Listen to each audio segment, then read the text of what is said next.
In this lesson, we are going to determine if it's okay to use a normal model. So I'm going to call this Assessing Normality. Up until this point, we've always been told that we can assume the population follows a normal distribution. But if you're not told that, how do you know when it is safe to use normal calculations? So the first thing I do is I make a picture of my data. And I'm going to decide, is the histogram or dot plot that I create, is it symmetric? And then, is it unimodal? If it is, it's probably safe to proceed with normal calculations.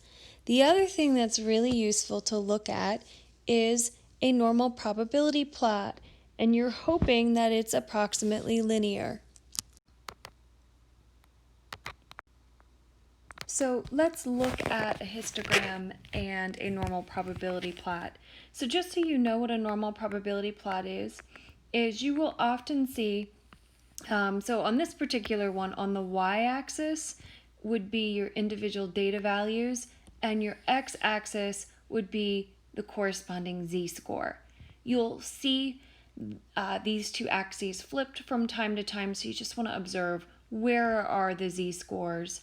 But the reality is all you're looking at is it curved or is it linear?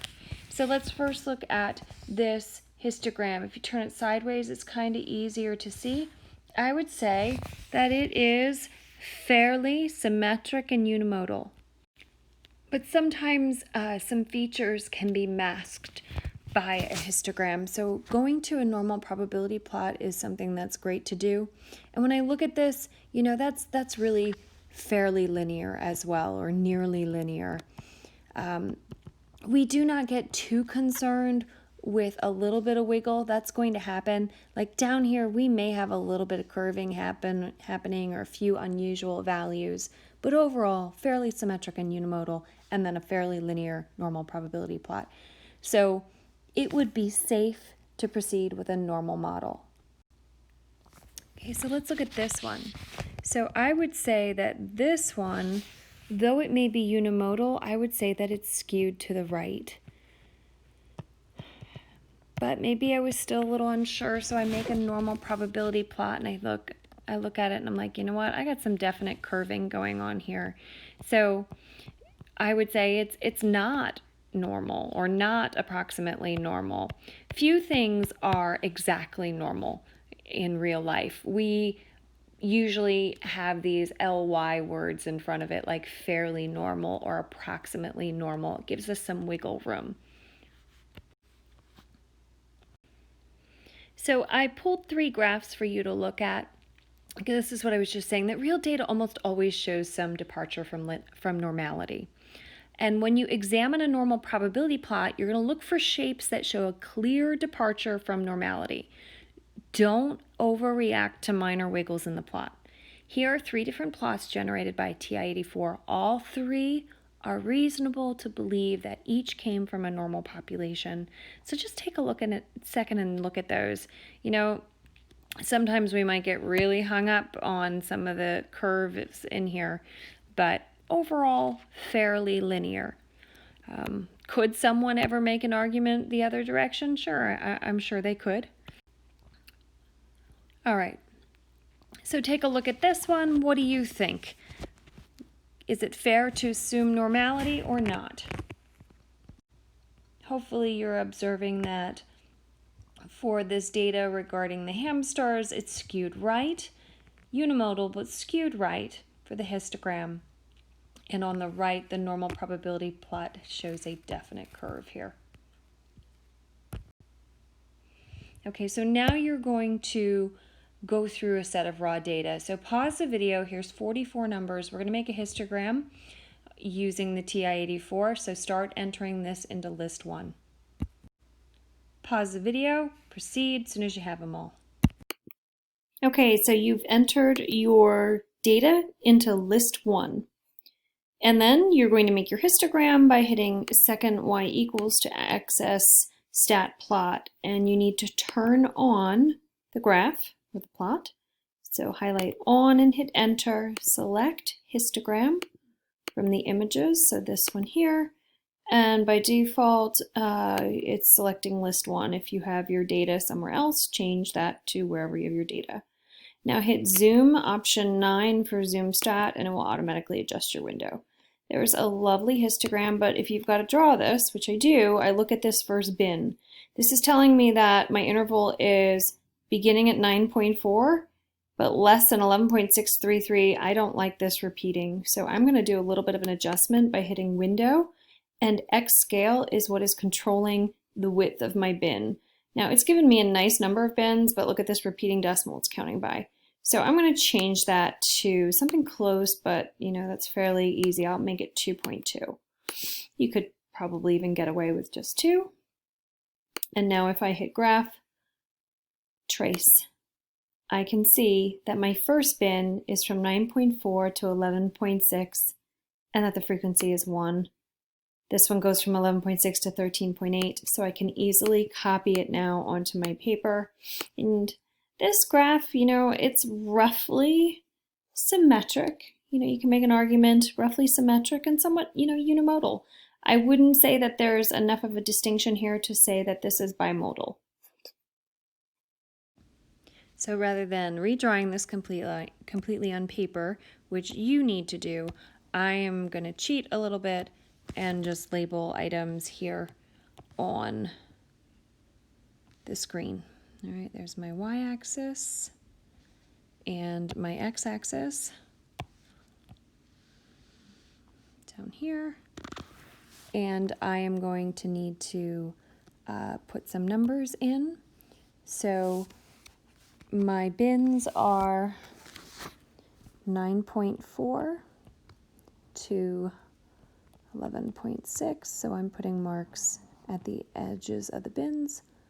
13.8 because I'm counting by 2.2, 16, 18.2, 20.4, 22.6, and then this last one is 24.8. Okay, you should also have a title, and I always have title, label, tick, tick, tick. Okay, so where are my tick marks? Over here. 2, 4, 6, 8, 10, 12, 14. Now I have the convenience of just being able to draw on top of my calculator screen. You clearly have to transfer this to paper. Next, we're told to calculate our one variable statistics to determine if there are any outliers. So you can run this, your one variable stat, now in your graphing calculator since you already have your data in. So here are my one variable stats. Just something I want to point out is compare your mean and your median. They're fairly close to one another, which is also kind of confirming that we have a fairly symmetric distribution. So my IQR, after looking at my data, would be 3.95. So my lower fence, again, is calculated by taking Q1, which is 13.56, minus 1.5 times the IQR. So that gives me a lower fence of 7.625. If I look at my data, the minimum value is 9.4, so I have no lower outliers. My upper fence would be determined by 17.2, which is quartile 3, plus 1.5 times the IQR. So tossing that in my calculator gives me 23.425. So my max is 22.8. I have no outliers. There's nothing beyond 23.425.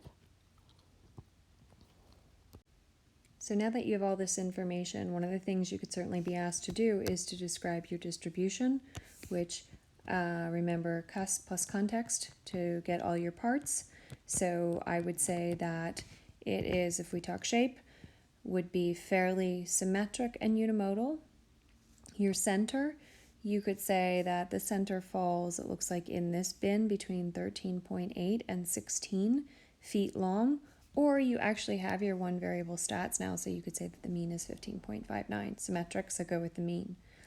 As far as your spread, when you are looking at a histogram, the easiest thing to talk about is the range, especially we don't have outliers. Now, you would have to say here that the range is at most the 24.8 minus 9.4 and get that number, but it could be the range varies between there or the lower part of the interval 22.6 minus 11.6 and actually calculate those numbers. So the range is between those two.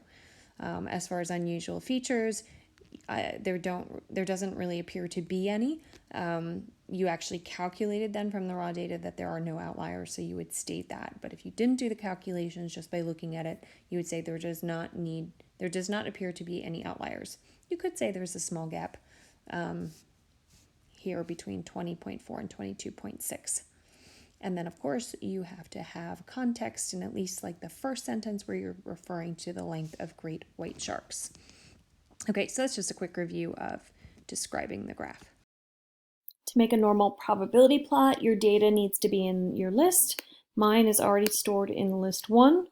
I go to second y equals to access stat plot, and I need to turn my graph on. Well, it is on, but I need to adjust the type of graph.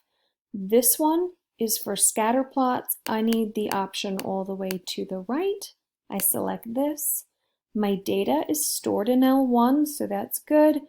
It doesn't matter so much if you choose X or Y. Your textbook uses Y, but many others will use X, so we're not going to get hung up on that.